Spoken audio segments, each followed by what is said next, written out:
Hello friends, आज मैं आपको बताती हूँ कि मतलब कि बीपीएससी के लिए या एस्टेट के लिए आप कुछ ऐसे इंपॉर्टेंट टॉपिक है जिसको आप अगर करते हैं तो आपके प्लस में नंबर्स मिल सकते हैं आपको। ठीक है, इस टॉपिक्स को आप ज़रूर कीजिएगा, इसको इग्नोर मत कीजिएगा, ये बहुत ही इंपॉर्टेंट टॉपिक है।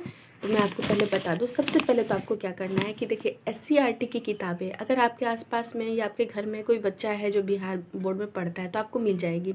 दुकान पे बहुत कम अवेलेबल होती है एससीईआरटी की किताबें, ठीक है, क्योंकि गवर्नमेंट फ्री अवेलेबल करवाती है तो दुकान पे जल्दी हमें नहीं मिलता है। मुझे खुद बहुत परेशानी हुई थी किताब ढूंढने में, मुझे लास्ट में एक किताब मिली थी, बाकी नहीं मिली थी। तो आप प्ले स्टोर से एससीईआरटी की साइड की सारी किताबें जो होती है, जो भी पीडीएफ होती है, वो सब आपको मिल जाएगी। आप उसे डाउनलोड कर सकते हैं, आप स्टोरी पढ़ सकते हैं या आप यूट्यूब पे भी देख सकते हैं, लेकिन आप उसके जो लेखक हैं उनकी जो लिखी गई है कहानी है, कुछ निबंध है, ये ज़रूर देखना है वो किस विधा की, ये आपको देखना है। हमारी हिंदी की 9-10 की जो किताब है उसका नाम है गोधूली, और 11-12 की जो किताब है उसका नाम है दिगंत। एनसीईआरटी की जो किताब उसका नाम है क्षितिज। ये सब चीज़ें आपको ज़रूर पता होनी चाहिए। और इनके साथ ही हमारी एक ग्रामर की किताब भी लगी हुई है, ब्लू कलर की है, मैं आपको बगल में फ़ोटो दिखा दूँगी। और एक रेड कलर की है, वो साहित्य की किताब है। ये किताबें आपको ज़रूर से ज़रूर करना है, मेरा विश्वास कीजिए, इसमें से डायरेक्ट लिखे हुए सेंटेंस आपको एग्ज़ाम में मिल जाएंगे, तो आपको बहुत हेल्प होगी इससे। आप इस चीज़ को ज़रूर फॉलो कीजिएगा और मजाक में मत निकालिएगा, आपके लिए प्लस पॉइंट है।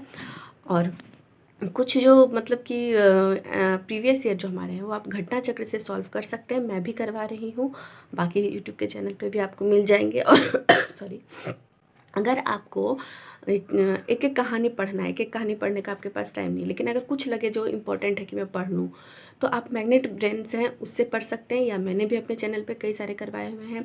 व्याकरण में मैं आपको बताती हूँ, व्याकरण जो है वो बहुत स्कोरिंग पॉइंट है हमारे हिंदी के सिलेबस में। ठीक है, व्याकरण में कुछ ऐसे टॉपिक है जिसको आपको बिल्कुल इग्नोर नहीं करना है, जैसे समास, संधि, कारक, वाच्य, छंद।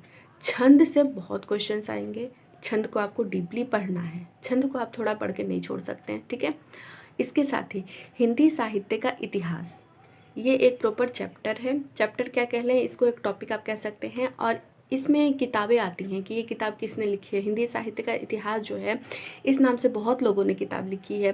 पहली किताब किन्होंने लिखी थी, पहली किताब किस भाषा में लिखी गई थी, ये सब आपको पता होना चाहिए। हिंदी भाषा में लिखित पहली किताब कौन सी है, हिंदी भाषा में पहली किताब किसने लिखी थी, ये आपको ज़रूर पता होना चाहिए। हमारी जो भाषा है हिंदी, इसका उद्भव कैसे हुआ, ये कैसे बन के आए, वास्तविक रूप इसका भी कैसे प्राप्त हुआ है, इनके अलग अलग शाखाएँ हैं, कुछ अपभ्रंश की भाषाएँ हैं, कौन सी भाषा कहाँ बोली जाती हैं, ये सब आपको ज़रूर पता होनी चाहिए। हमारी राजभाषा और राष्ट्रभाषा में क्या अंतर है, ये आपको पता होना चाहिए। फिर पत्र पत्रिकाएँ, ये भी आपको पता होना चाहिए। जैसे महावीर प्रसाद जी की जो पत्रिका है सरस्वती का, उन्होंने 1903 से संपादन किया था, 1920 तक लगभग उन्होंने किया है। ये सब चीज़ें आपको पता होनी चाहिए। प्रेमचंद्र जी ने कौन कौन सी पत्रिका का प्रकाशन किया था, उन्होंने हंस माधुरी कई सारी पत्रिका का प्रकाशन किया है। ये सब टॉपिक जो हैं ये बहुत इंपॉर्टेंट है, आप इनको ज़रूर देखिएगा। और हाँ, समास किसे कहते हैं, समास के भेद, संधि किसे कहते हैं, संधि के भेद, ये बेसिक चीज़ें आपको पता होनी चाहिए। आप सिर्फ ये देख के नहीं जा सकते कि कौन सा समास है, कौन सी संधि है। आप बेसिक चीज़ों को ज़्यादा ध्यान दीजिएगा, आपको ज़रूर हेल्प मिलेगी।